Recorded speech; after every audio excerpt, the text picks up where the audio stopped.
Welcome to the BeMoHappy Show. I'm your host, Maurice Chasson, confidence coach for bold introverts. I help introverts overcome fear and maximize their performance so they can excel in extroverted careers feeling good about themselves. On this episode, I have my friend Georgia. We talk a little bit about everything. This podcast will be in two parts. Mostly in this episode, we're talking about just how becoming more self-aware and being more empathetic and understand ourselves better generally as well. I hope you guys enjoy this one. This one is jam-packed full of life knowledge. So here we go.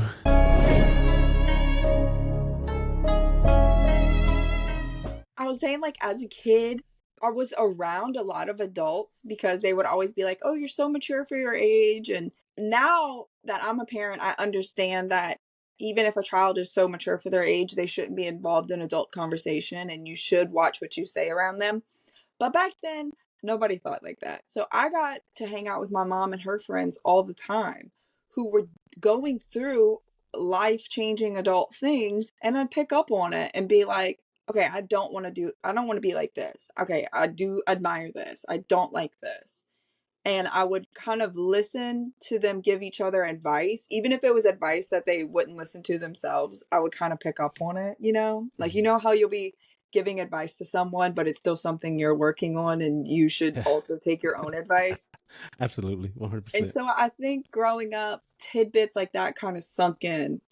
And I realized how strong women had to be in this world very early on. And I think seeing these women go through these really hard things made me realize that I'm going to be able to do really hard things too. And it made me more confident because even though they were struggling, they were still succeeding. And even whenever they would fall flat on their face, they would get back up.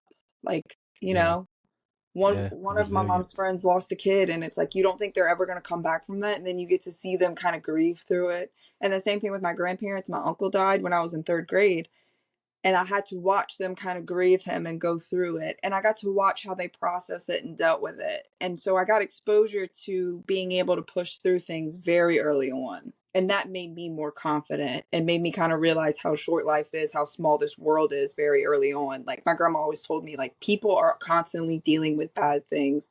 Just everyone finds peace in different places. And it's just about finding your peace and not judging other people about where they find theirs, even if it's not healthy. Like, people are just people. That's awesome. I swear, like, I think women are just, I don't know. I hate to say it, but like just fucking smarter than guys. You know what I mean? Like superior, like intuition. Oh yeah. Like just paying attention and you know what I'm saying? Because me personally, like, I don't remember, like, my mom lost 2 kids while I was growing up, but I don't remember like paying attention to But while your mom lost 2 kids, you lost 2 siblings. Yeah, but for me, like, it's sad to say, but like, it was sad because I lost a little brother whenever I was 5. But my other brother, he was handicapped, and like, he got all the good toys. You know what I'm saying? And like, we didn't, and he wouldn't let nobody play with his toys. You know what I'm saying? So like, in a way, like, I kind of resented him, like, in a sense, because I'm like, this motherfucker he got a whole wrestling ring.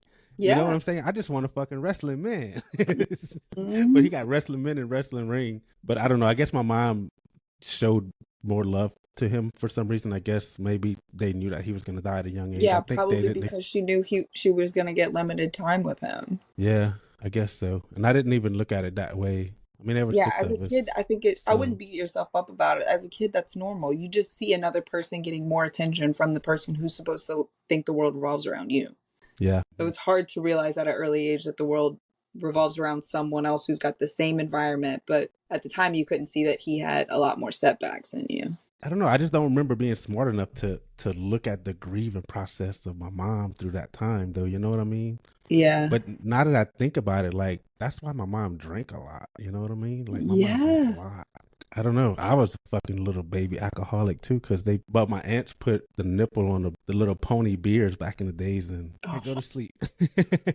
Go to sleep, go to bed. Wait, what year was that? Probably like 1980, 1981. Oh, okay, yeah, that checks out. I think that was way before like the whole fetal alcohol syndrome and like young drinking, how it affects people really like hit marketing and media. So like not people didn't really realize the effects of it. Yeah, that's crazy, right? So I guess growing up, being smart and kind of being hyper aware of how other people are dealing with things around you. It's so funny that you say I'm so smart to do that, but like as a kid, I struggled in academically so much, but I always say I had so much common sense and street smarts, and it was because my grandma always told me, she was like, we have in like almost like we're witches, where you listen to that intuition, you can see what's going to happen before it's going to happen to an extent, and trust your gut and trust in the what you believe in. And even my Wait, dad's like that too, though. He's a man, but he's very witchy. really? I love Oh how you use yeah. that term, witch. And did your grandma use that term as well? Yeah. Witch?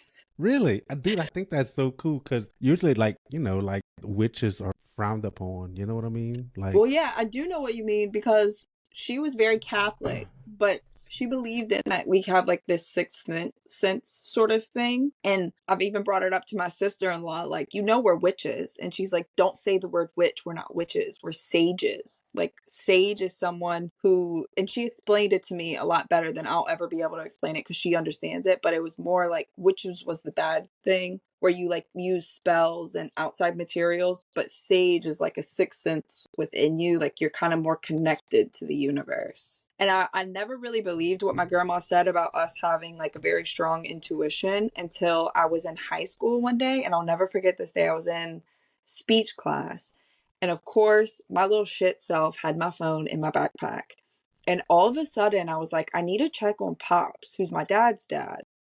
And I hadn't talked to him that day, hadn't talked to him the days before. My dad hadn't told me anything about him, but I just felt like compelled to text my dad and say, how's Pops? So I texted him, and he texted me back, ... And I was like, oh, what is going on? He said he just got back from the doctor. They said his cancer's back. And I was like, what? And he was so mad at me. He called me. He was like, call me now. And he was like, how did you know he went to the doctor? No one told you he was going to the doctor. How'd you know what was going on? I said, Dad, stop yelling at me. I just felt like I needed to check on him. And he was like, you're lying. There's no way. He was so freaked out. And I was like, that's wild. I swear I just had to check on him. That's so cool. Like I always said, like the heart and the mind will lie to you, but that gut, Oh, that it will gut never feeling, lie. it's real. You know But what I there's mean? actually a couple books about like, there's this, oh my God, Jacqueline always talks to me about this book. It's, oh, she's gonna kill me for not knowing the name of it. It's something about the wolves, women who run with wolves. And it's about being able to tap into your intuition and kind of cutting out your ego. Like, is it my ego or is it my intuition? And it kind of guides you on how the ego is very loud and aggressive and like in your face and like do this now, and it's like more of intrusive thoughts, where the intuition is a very quiet like little whisper. And Yeah. that Keep it helps a going. lot. So speaking of that, look, I was on I did a podcast with Brad and Candace a while back, and I we were just talked to talking. her the other day in the sauna, and she's Really? so sweet. What, man? Both of them, like, oh my God, like cool, amazing people. But somehow the question of your internal dialogue came up. So I asked him, I said, man, like, how many voices do you hear? So he's like, what voices, Mo? Are you?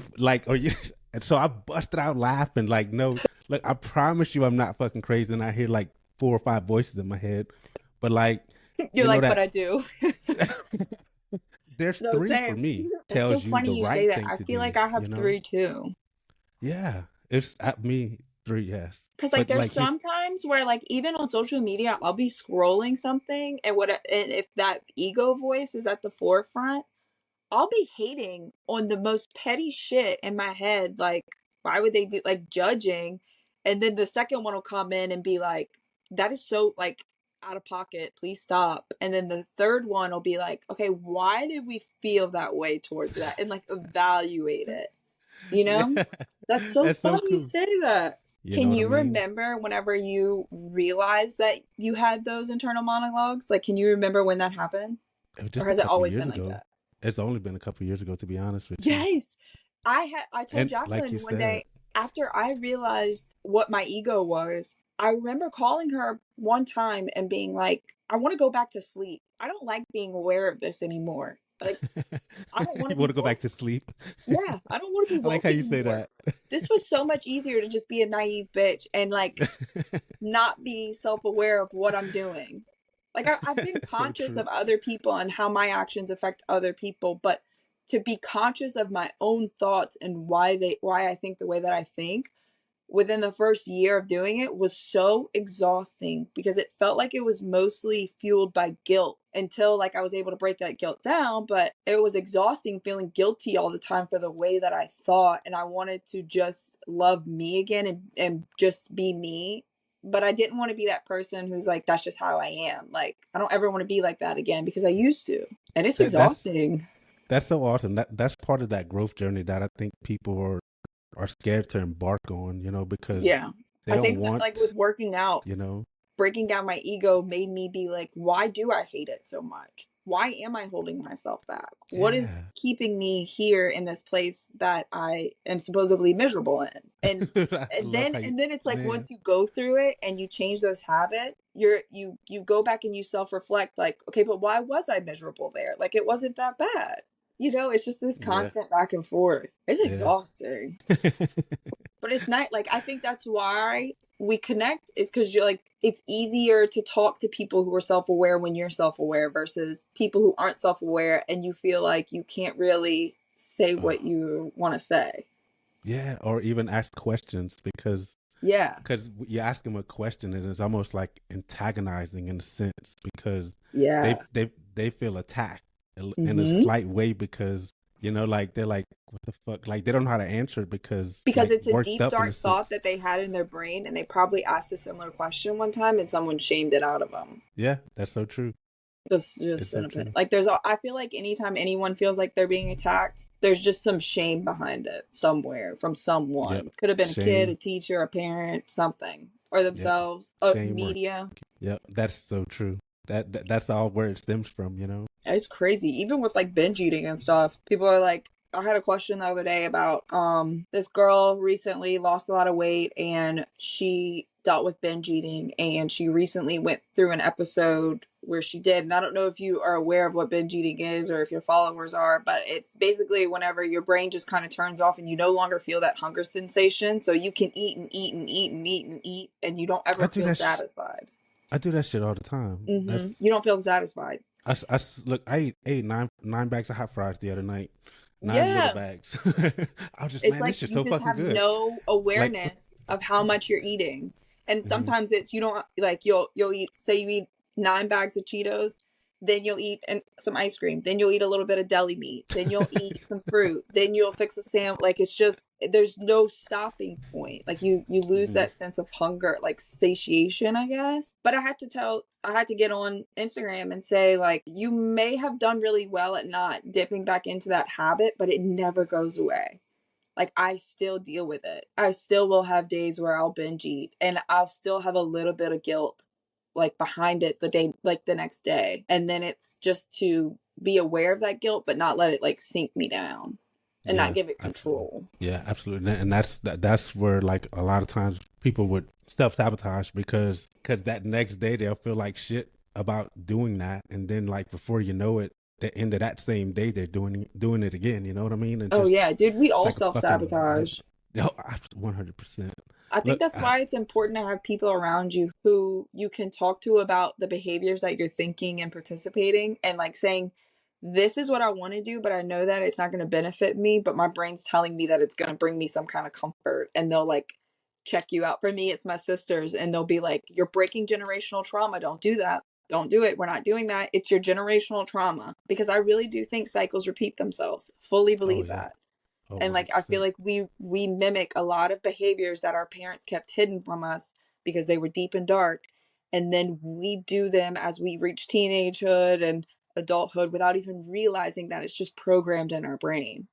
Because Yeah, it's been proven that like the trauma that your mom goes through while her eggs are in her will change your DNA to some extent, or while you're pregnant, like if you go through high stress or anything like that, it changes the baby, like facts. the way that the Hmm. brain makeup. There's a lot more smarter way to say it, but It's very true. I listened to this book called You Were Born Rich by Bob Proctor. And in the book, he basically talks about how conditioning happens. And just Hmm. talking about with babies, like how babies, they bite their finger, they're like, oh, ow, you know what I mean? And then they realize it's their finger. And he talks about like whenever babies first learn to eat, they don't know to open up their mouth. You're like, open up, and we start doing it. And then they'll mimic Oh us yeah. as we doing it, you know what I mean? But there's food coming all over their face, you know what I mean? Yep. But after a I little love bit of practice, watching they get moms better. feed their babies because I did it and it's fun to see them do it now that I'm out of that space.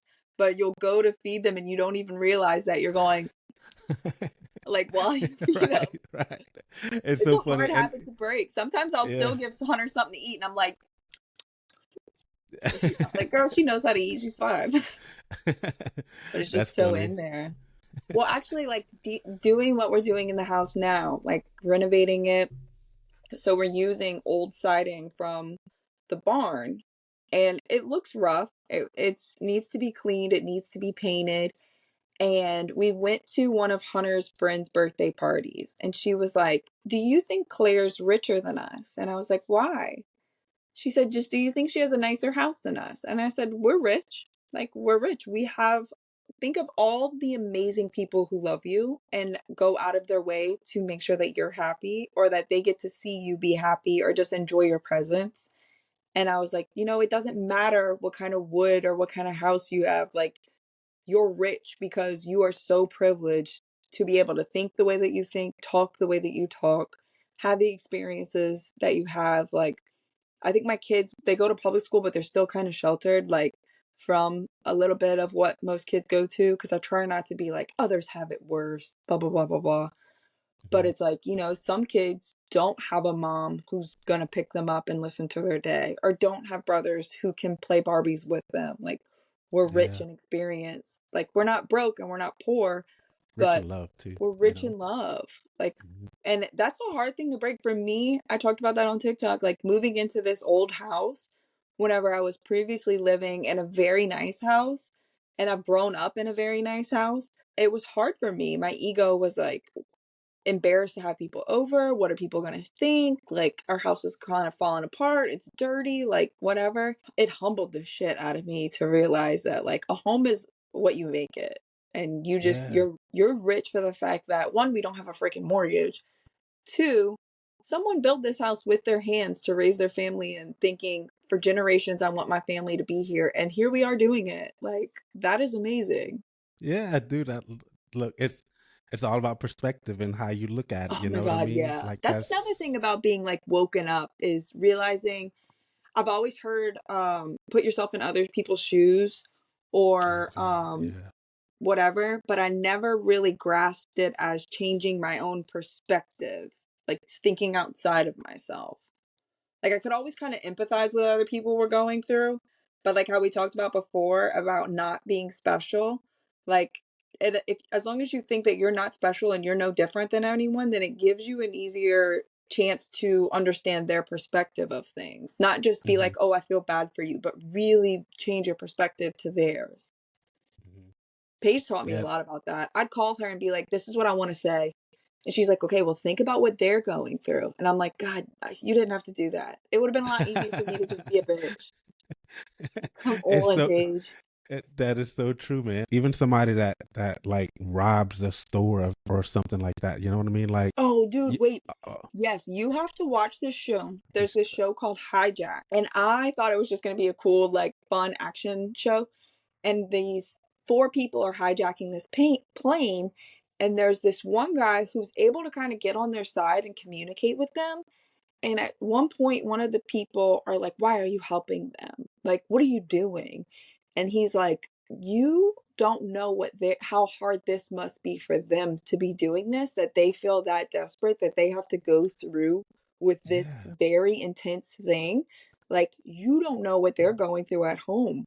And it turns out you learn that like their families are being threatened, or they have no money, like they have absolutely nothing, or someone's being like blackmailing them. But and I thought it was funny. It's so funny that you say that because I literally watched it last night and they were talking about it and I was like, that's so cool. Like you said, you just never know what people are going through. You know what I mean? To what brings them to that level to do shit like that. You know? Yeah. And I it Wow. helps me a lot now to like connect with other people in my, even my parents. Like I can't imagine having to go through what they went through. So it helps Mhm. me have a lot of like grace for the things that I went through. Like I don't know, I don't think I can ever just take it personally anymore, where before it was very easy for me to take it personally because my whole Yeah. world revolved around me, you know? Yeah, look, I get that. That's it's so good that you were able to wake up from that. You know what I mean? And not Mhm. be bitter and mad and like resentful, because I think that's what happens to a lot of people. Like they start blaming their circumstances and their shortcomings on a family member that caused them trauma, you know what I mean? And they never actually get to move forward from it because Yeah, that they're victim so pissed off mentality. and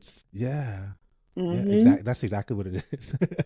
Yeah. And I Yeah. mean like we said, like I'm rich in the fact that I get to do dumb shit and fuck up, and I have people around me who are willing to process it with me and understand why I did it and still love me through it, you know? So And how a old are lot your of people don't sisters? have that. How old are your sisters? Like I love your sisters. How old are your sisters? I mean, Brandon's the main person who allows me to fuck up and get away with it and like process it and learn while I did it. And he's like, I understand that you're tapping into ways that you thought when you were younger. There's so many people that I call my sisters because I don't have Oh, any I real got you. sisters. Oh, I got you. I got you. But Okay. my sister-in-law is Paige and she's 32.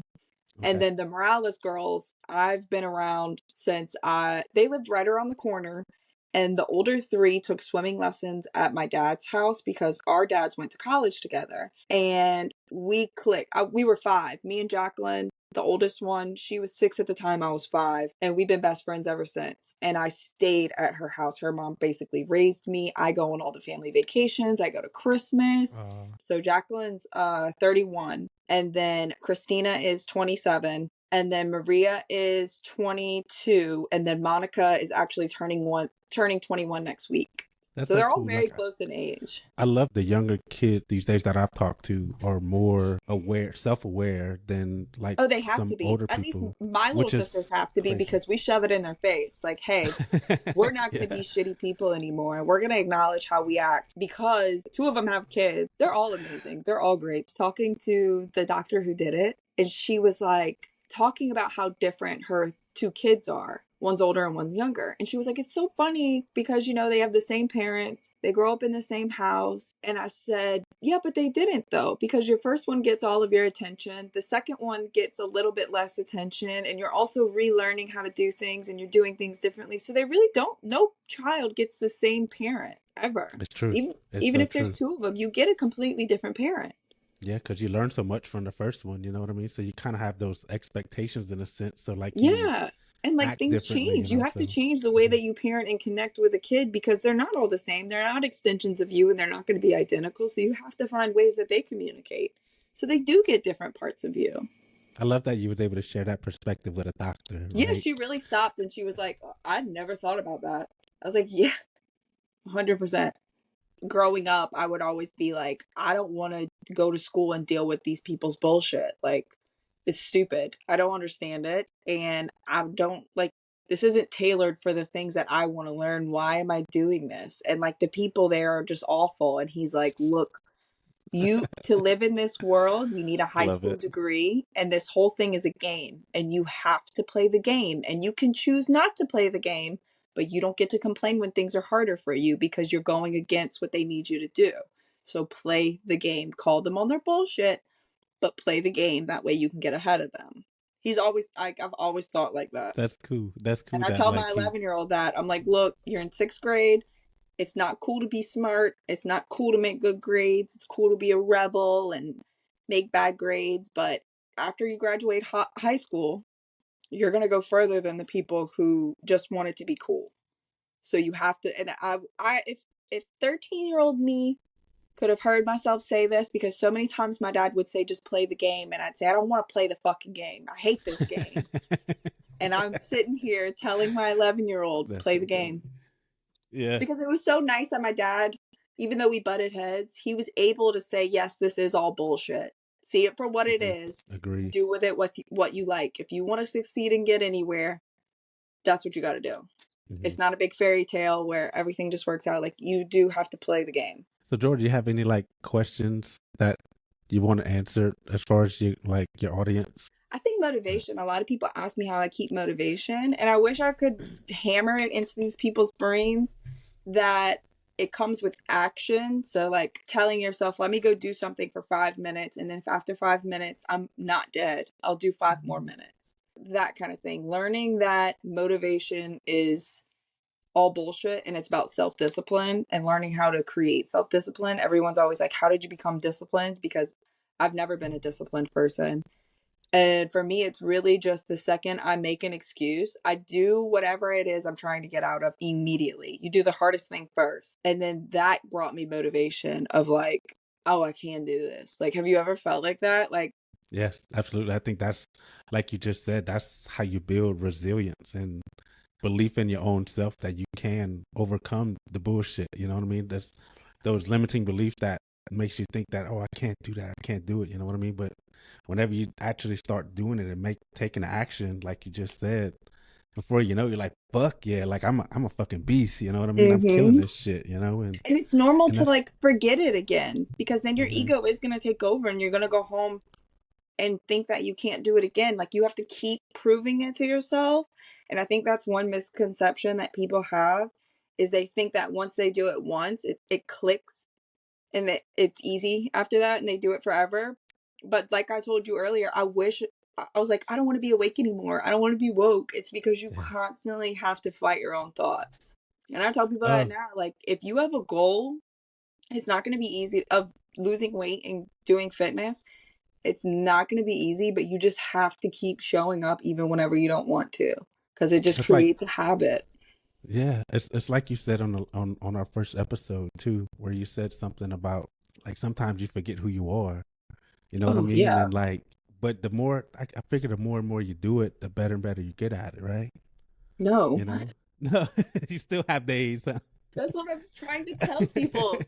Because, like, I think It's if not. you go into it with this mentality that, like, the more and more you do it, the less and less it happens, then Hmm. whenever it keeps happening at the same frequency, you get disappointed and you feel like something's wrong with you and you're broken and you're not cut out for it. But really, it's normal. Like, Hmm. because, and I can't remember what book it is, but it talks about how the way that we were programmed as kids is almost like this CD in your frontal lobe. And as you get older, it's like the rest of your brain turns on and you can overcome that CD and you don't do those same behaviors that you've learned don't work for you. But whenever you're stressed, you're tired, you're disappointed, you're let down, that CD clicks on and you go back to doing the same old shit. And that CD is always going to be there. It's always going to turn on. So it's being able to learn how to get past it. But if you think that that CD is not going to turn back on, then you're going to get disappointed and That is you get look. discouraged, and that's what Hmm. holds everyone back, is Hmm. being discouraged and disappointed I about feel that, everything. man. I feel that a lot because I can go like 2 week good high vibrations, right? And then like one day something, I don't even know what the hell happens. Something just brings me down, and I'm like, fuck. And then like I have to Oh, pull dude, myself yeah. back out of that mud. You know what I mean? And it's a Yeah. process. You know what I'm saying? And Like you it said, sucks it's when like you that can like damn be CD. aware that it's happening and you're like, no, this isn't real. Right? I had to call Brandon Yeah. last week and I Uh, was like, I'm having a hard time. And he was like, why? I said, for no reason. And I know that I it sucks that I know it's for no reason now, because before I could have found one thing and pinpointed it and been pissed off at it. And that was easier. But to be right. aware that it's just Yeah. like Like what the it's fuck? just your Where's it brain coming from? telling you Right. everything's like I had learning that my brain was my biggest enemy was the most humbling thing ever. But Yeah. That's it's what I had to do. it's what gives you power. Yeah. What makes you strong now and keeps you going and keeps you, Yeah. yeah, I love it. Love It it. really does.